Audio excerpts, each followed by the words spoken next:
Hai semuanya, perkenalkan nama saya Nur Apriyadi dari Fakultas Ekonomi Bisnis Universitas Mercu Buana. Di sini saya akan mempresentasikan makalah yang berjudul Faktor Risiko Pengendalian Internal Perusahaan di bawah Tata Kelola Internet Opting. Internet Opting telah menjadi pendorong utama dalam transformasi industri di seluruh dunia. Namun, juga menghasilkan banyak tantangan, terutama pada manajemen risiko. Manajemen harus bisa mengatasi perubahan situasi organisasi dan membuat daftar periksa manajemen risiko yang baik agar kerangka kerja, kebijakan, dan mekanisme pengendalian internal yang handal untuk mencapai tata kelola TI. Faktor risiko di lingkungan IoT yang mempengaruhi tata kelola pengendalian internal perusahaan antara lain yang pertama, faktor risiko lingkungan. Disebut sebagai suatu masalah yang berada di luar kendali perusahaan. Risiko seperti itu seringkali mengancam penawaran perusahaan. Adapun faktor risiko lingkungan antaranya komunikasi yang tidak aman, loophole of sharing teknologi, deteksi pemindaian berbahaya, bencana alam, serta kebijakan pemerintah.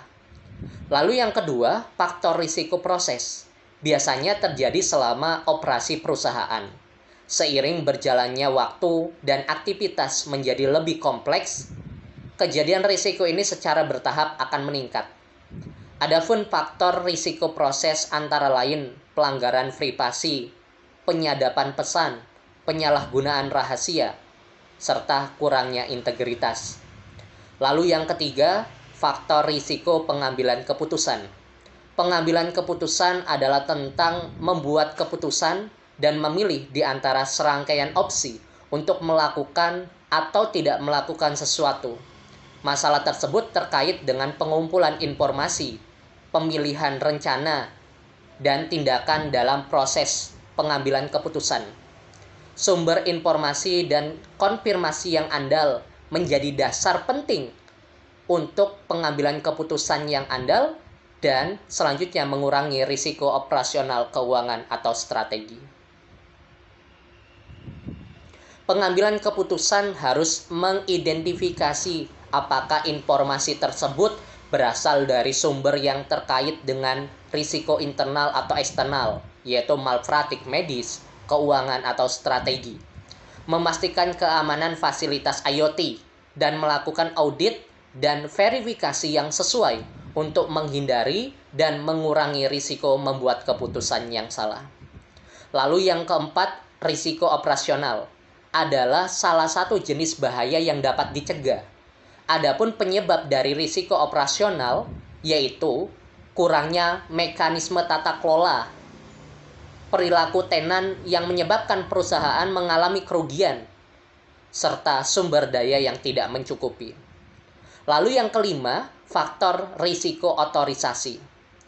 Risiko ini biasanya terjadi ketika perusahaan atau agen yang dipercayakan kepada individu atau organisasi, misalnya klien, pemasok, atau produsen, melakukan transaksi yang mengikat secara hukum. Faktor-faktor terjadinya risiko otorisasi diantaranya adanya kontrol akses, adanya kepemilikan data, berbagi data dengan pihak ketiga, penghentian atau kegagalan layanan cloud. Risiko yang terjadi di dalam pemrosesan data dan IT antara lain data dicuri, ditipu, dibajak, maupun dirusak. Kegagalan servis, autentikasi, kebocoran data, kehilangan data, akun atau layanan diserang, interface yang tidak aman. Lalu risiko moral.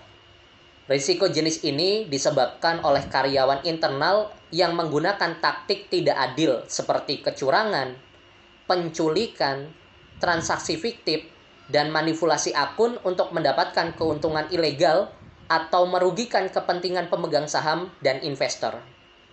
Lalu risiko keuangan. Risiko ini mengacu pada hilangnya aset atau ketidakseimbangan antara pembiayaan, pemindahan modal harian, dan distribusi modal kerja yang dapat menyebabkan krisis dalam operasional suatu perusahaan. Sekian dari presentasi dari saya. Banyak kekurangannya saya mohon maaf yang sebesar-besarnya. Atas perhatiannya saya ucapkan terima kasih.